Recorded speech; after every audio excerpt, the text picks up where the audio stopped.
నీవు యూదా గోత్రపు సింహం బిడ్డవి, రాజసంగా వెళ్ళిపో.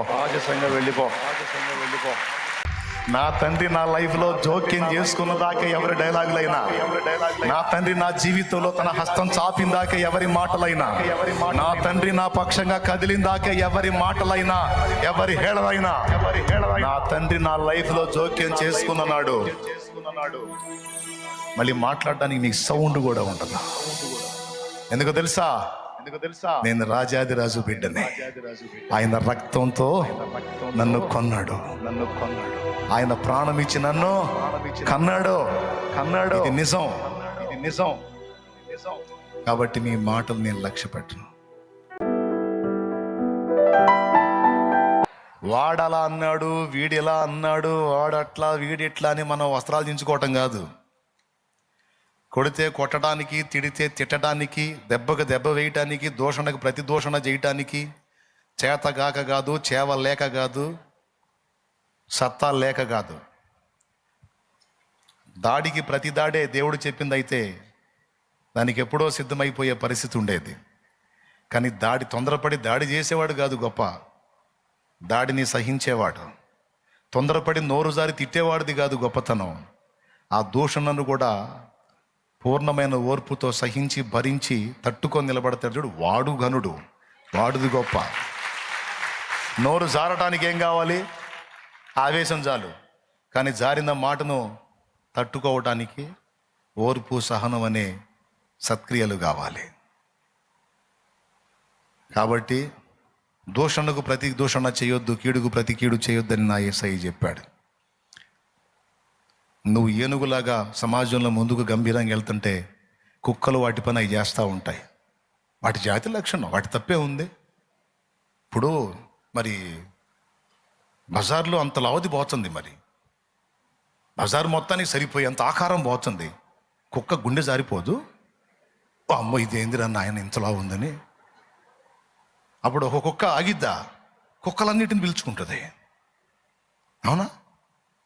మొత్తం బజార్లో ఉన్న కుక్కలన్నీ ఏకం అవుతాయి, అన్నీ కలిసి గౌమంటాయి. ఏనుగు లక్ష్య పెట్టిద్దా?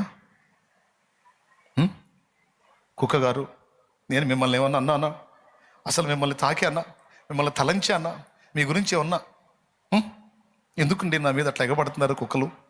కుక్క గారు అని ఎప్పుడన్నా ఏనుగందా? అబ్బే, ఏనుగు వెళ్తుంటుంది, ఆ కుక్క గౌ అని బజార్ కుక్కలన్నీ, ఏడాడు కుక్కలంటే పోగు చేసేది. ఎన్ని కుక్కలు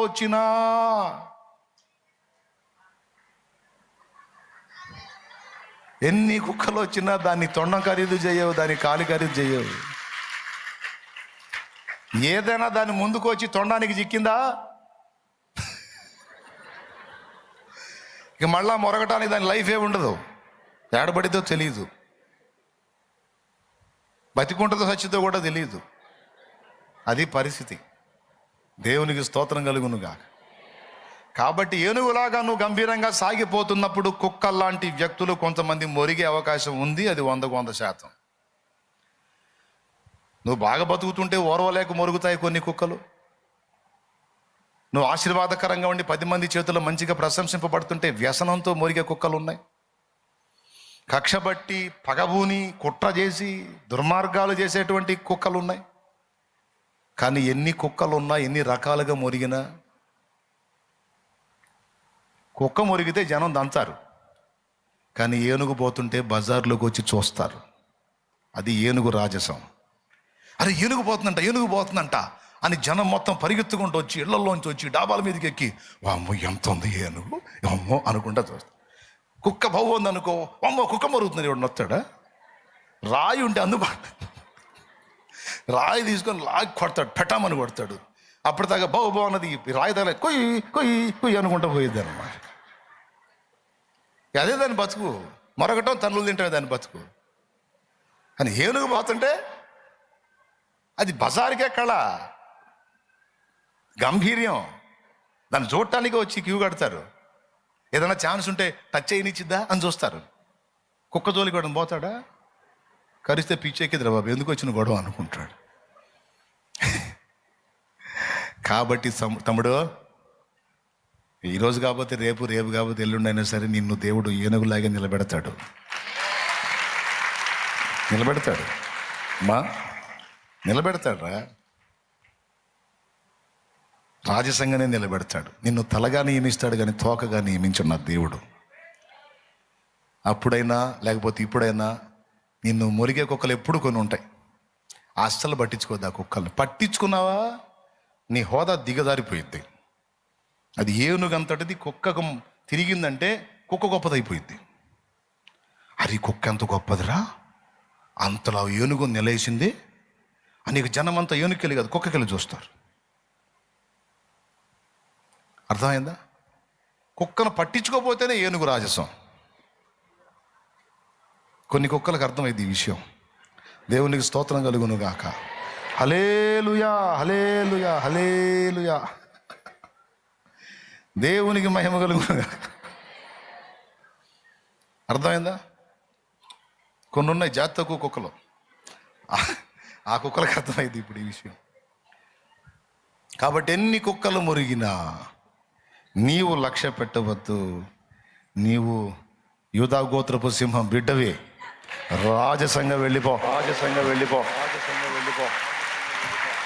రాజమార్గములో నన్ను నడుపుచున్న రాజు నీవేగా.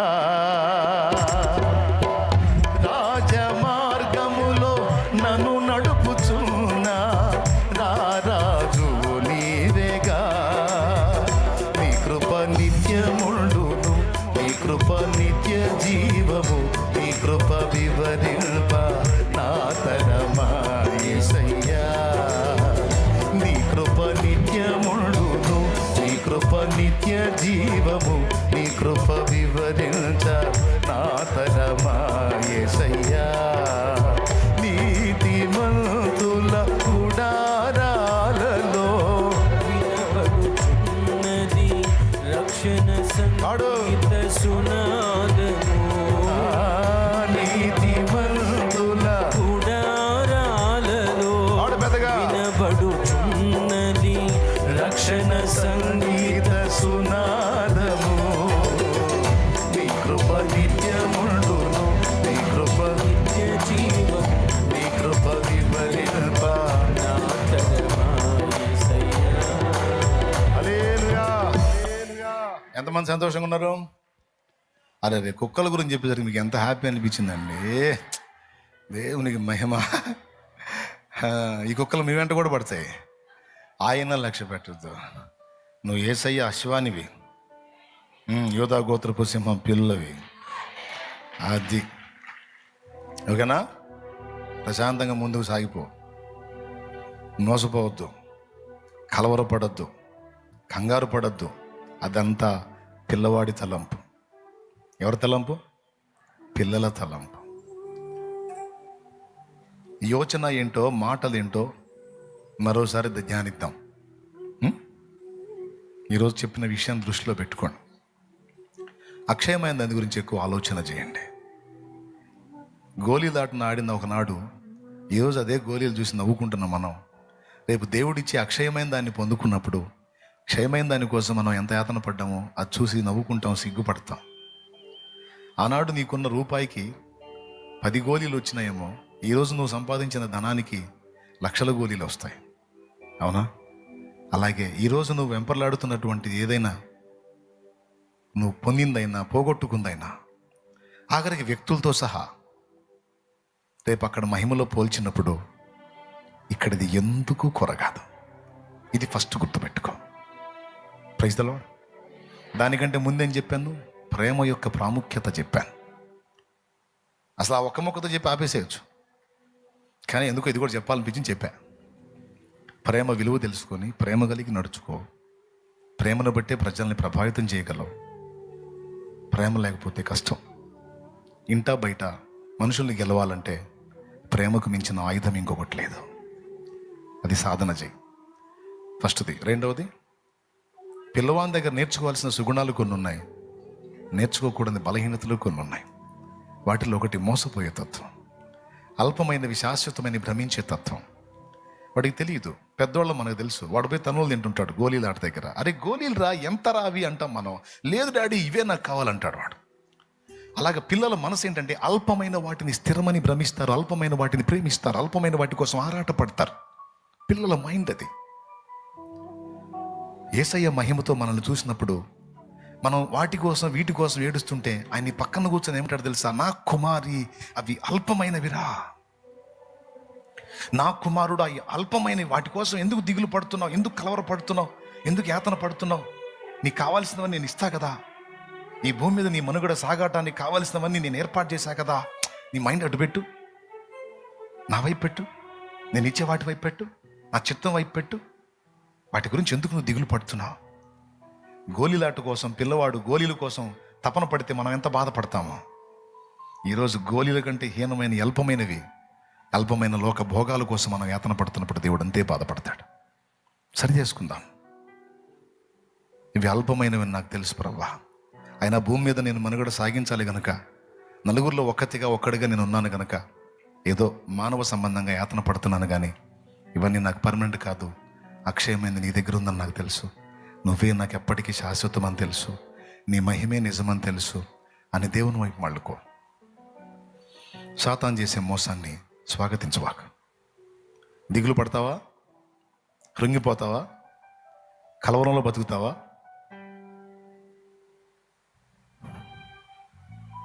మళ్ళీ చెప్తున్నాను ఫైనల్గా, దేవుడు నీకు ఇవ్వాలని డిసైడ్ చేసింది ఎవ్వడు ఆపలేడు. కోటి శక్తులు ఏకమైనా సరే దేవుడు నీ కోసం చాపిన బలమైన బాహుని ఎవ్వడు రద్దుపరచలేడు. దేవుడు నీకు అది ఇవ్వద్దు అనుకున్నాడంటే నువ్వు ఎన్ని తిప్పలు పడినా నీకు అది అందదు. అదే దేవుడు నీకు ఇవ్వాలని డిసైడ్ చేస్తే ఎన్ని శక్తులు ఏకమైనా ఆ చేతిని రద్దుపరచలేదు. బాహు చాపినవాడు యెహోవా, దాన్ని రద్దుపరచగలవాడెవడు. హల్లెలూయా. ఓకేనా? నా తండ్రి నీకు అనుగ్రహించింది నీ పిల్లలకు అనుగ్రహించింది తప్పకుండా పొందుతారు. ఈ మాట విశ్వసించాలి, విశ్వసించి కలవరం వదిలేయాలి.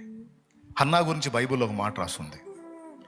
సంతానం లేని గొడ్డాలుగా ఉన్న హన్నా షిలోహులోనున్న మందిరంలో హృదయం కుమ్మరించుకొని ప్రార్థించుకొని ఏడుస్తున్నప్పుడు ఆమె ప్రార్థనలో మాటలు మానేసి మూలుగుతుంటే దైవజనుడైన ఏలి అన్నాడు, ఎందాక నీవు మత్తురాలు అయి ఉంటావు, తాగి మందిరంలోకి వస్తావా అంటాడు.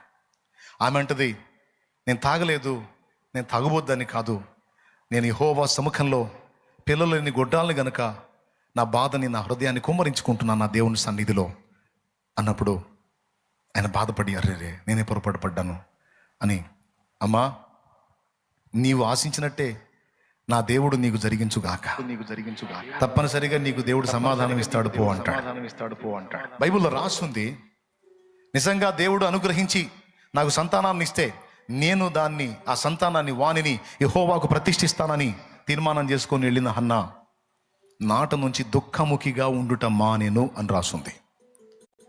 ఏం మానేసింది? ఇక్కడ ఏమన్నాడు? పిల్లవాని చేష్టలు మానేశాను అన్నాడు. అక్కడ ఆమె మానేసింది అంటే అప్పటిదాకా ఏడుపు కొట్టు మొహం వేసుకొని ఉంది. అప్పటిదాకా రకరకాల పరిస్థితులను బట్టి మనం కానీ ఏడ్చినట్టు ఆమె గొడ్రాలితనాన్ని బట్టి సంతానం లేమిని బట్టి ఏడ్చింది. ఎప్పుడన్నా చూడు ఏడిపే, ఆ ముఖంలో కళాకాంతి ఉండదు, సంతోషం ఉండదు. కానీ ఎప్పుడైతే దైవజనుడు ఆ మాట పలికాడో, దేవుని సన్నిధిలోకి వెళ్ళి హృదయాన్ని కుమ్మరించుకొని ప్రార్థించుకుందో, దైవజను నుండి దేవుడు తన వాక్కును పంపాడో, ఆ వాక్కును విశ్వసించింది, స్థిరపరచుకుంది. ఆ రోజు నుంచి మనిషికి దుఃఖం అనే దాన్ని రద్దు చేసుకొని కళ్ళకళ్ళలాడటం మొదలుపెట్టింది. మానెను అనుంది. ఈరోజు దేవుడిచ్చినటువంటి వాక్కును నువ్వు నిజంగా నమ్మితే, నీకు దేవుడు నిర్ణయించినవి ఏవి కూడా దేవుడు నీకు తక్కువ చేయడు. న్యాయముగా నీవు కోరినవన్నీ నీకు దక్కేటట్టు చేస్తాడు.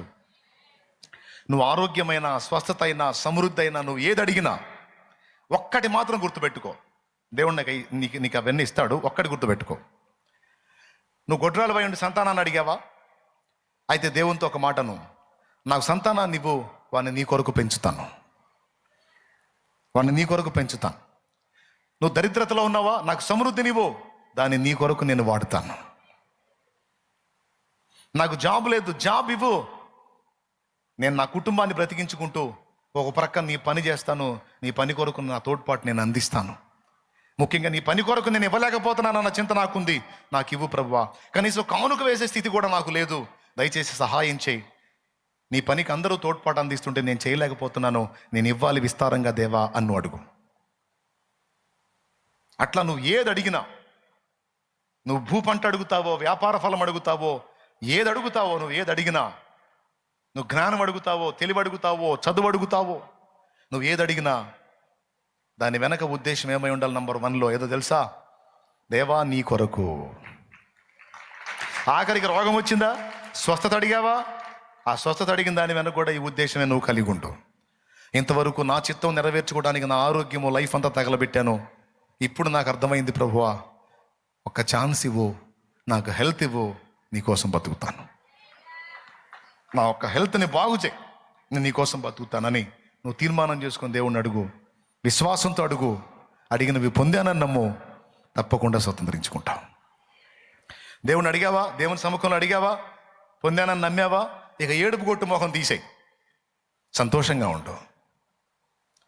నువ్వు విశ్వాసం ఉంచితే దర్జాగా ఉండు, ప్రశాంతంగా ఉండు, హ్యాపీగా ఉండు, ప్రభునందు ఆనందిస్తూ ఉండు. నీ విశ్వసించిన ప్రకారం నీ జీవితంలో జరిగింది. ఇంకలే పైకి లేచి నిలబడ.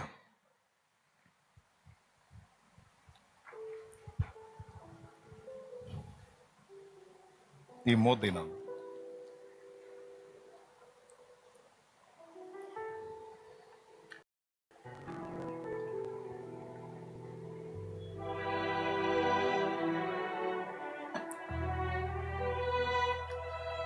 వాళ్ళని వీళ్ళని చూసి వాళ్ళతో వీళ్ళతో నువ్వు పోల్చుకోవద్దు.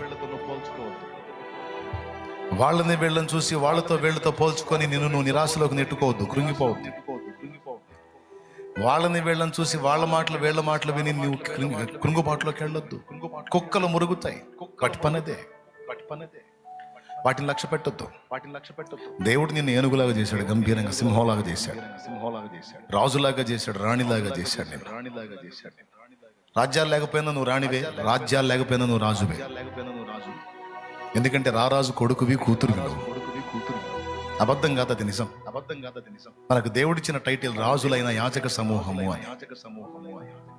రారాజు యేసయ్య అయినప్పుడు, యేసయ్య మనకు సమస్తమైనప్పుడు, ఆయనను బట్టి మనం ఏమయ్యా? రాజులము రాణులమే. ఒక ఎదవ మనల్ని దరిద్రులు అంటే మనం దరిద్రులం అవుతామా?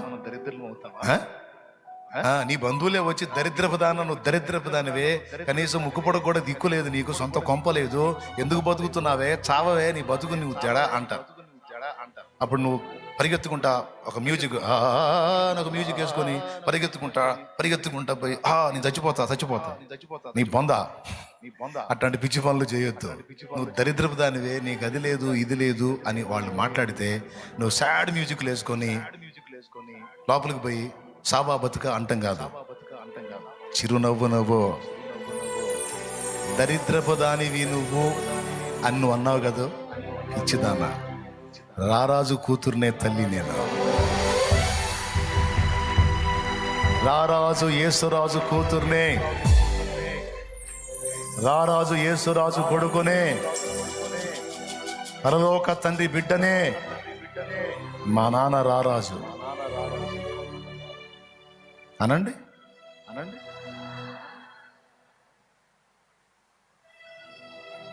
మీరంటున్నారా? వాళ్ళు అనండి అనమంటున్నా. మీరు అనండి. ఎన్ని అంటారో అనండి, ఎన్ని ఎగతాళి చేస్తారో చెయ్యండి, ఎంత హేళనగా మాట్లాడతారో మాట్లాడండి. నా తండ్రి జోక్యం చేసుకునేంత వరకే మీ డైలాగులన్నీ. నా తండ్రి జోక్యం చేసుకున్నాడు, మీరెవ్వరూ అందుకోలేనంత కృపలో నేను ఉంటా. నా తండ్రి నా లైఫ్ లో జోక్యం చేసుకున్న దాకా ఎవరి డైలాగులైనా, నా తండ్రి నా జీవితంలో తన హస్తం చాపిన దాకా ఎవరి మాటలైనా, నా తండ్రి నా పక్షంగా కదిలిన దాకా ఎవరి మాటలైనా, ఎవరి హేళనైనా, నా తండ్రి నా లైఫ్ లో జోక్యం చేసుకున్నాడు. మళ్ళీ మాట్లాడడానికి నీకు సౌండ్ కూడా ఉంటుంది. ఎందుకు తెలుసా? నేను రాజాదిరాజు బిడ్డని. ఆయన రక్తంతో నన్ను కొన్నాడు, ఆయన ప్రాణం ఇచ్చి నన్ను కన్నాడు. ఇది నిజం. కాబట్టి మీ మాటలు నేను లక్ష్య పెట్టను. ఇది డైలాగ్, విశ్వాసుల డైలాగ్ అది. అంతేగాని వాళ్ళు ఇలా అనగానే వెంటనే సాడ్ మ్యూజిక్లు వేసుకొని పరిగెత్తుకుంటా వెళ్ళి ఆ సావు బతుకు ఇట్లాంటి సోది వ్యవహారాలు వదిలే, ఎన్ని కాదు. నేను పిలిస్తే పరుగున విచ్చేస్తారు, నేను స్తుతిస్తే నా ప్రార్థన లకిస్తారు. నేను పిలిస్తే పరుగున విచ్చేస్తారు, నేను స్తుతిస్తే నా ప్రార్థన లకిస్తారు. నేను ఏడిస్తే లాలించి ఓదారుస్తారు. ఓ ఎంత గొప్ప ప్రేమ నా యేసుకి, ఓ ఎంత గొప్ప ప్రేమ నా యేసుకి. నేను పిలిస్తే పరుగున విచ్చేస్తారు, నేను స్తుతిస్తే నా ప్రార్థన లకిస్తారు. నేను ఏడిస్తే లాలించి ఓదారుస్తారు. ఓ ఎంత గొప్ప ప్రేమ నా యేసుకి, ఓ ఎంత గొప్ప ప్రేమ. దేవునికి మహిమ, దేవునికి మహిమ. ఎంత దీన స్థితిలో ఉన్నా సరే నీ హృదయంలో కలవరం రానియొద్దు. నా తండ్రి నిన్ను దర్శించిన దాకా, నీ లైఫ్లో జోక్యం చేసుకున్న దాకంతే. ఆయన జోక్యం చేసుకున్నాడు. నిన్ను ఎగతాళి చేసిన వాళ్ళందరి ముందు వాళ్ళకి అందకుండా అందని కృపలో నిన్ను దాస్తాడు. నమ్ముతున్నావా? ధైర్యం తెచ్చుకో, నిబ్రం కలిగి ఉండవు, అదే ఆలోచన కలిగి ఉండవు. నా తండ్రి కింగ్ ఆఫ్ కింగ్స్, రాజుల రాజు. నాకు చింత లేదు. ఖచ్చితంగా నా లైఫ్లో జోక్యం చేసుకుంటాడు. నా కన్నీళ్ళు ఆనంద బాష్పాలుగా మారుస్తాడు. నా అవమానాన్ని కొట్టివేస్తాడు, నా నిందని కొట్టివేస్తాడు. నా తలను పైకెత్తుతాడు. సిగ్గుతో అవమానంతో నేను నించిన తలని ఆయన నా ఎదుటికొచ్చి నా తలను పైకెత్తుతాడు. నన్ను తన గుండెలకు హత్తుకుంటాడు. నా యేసురాజు నిత్యము నాకు తోడున్నాడు. నా యేసయ్య నాకు తోడుగా ఉన్నాడు, నాకు తోడుగా, నాకు తోడుగా.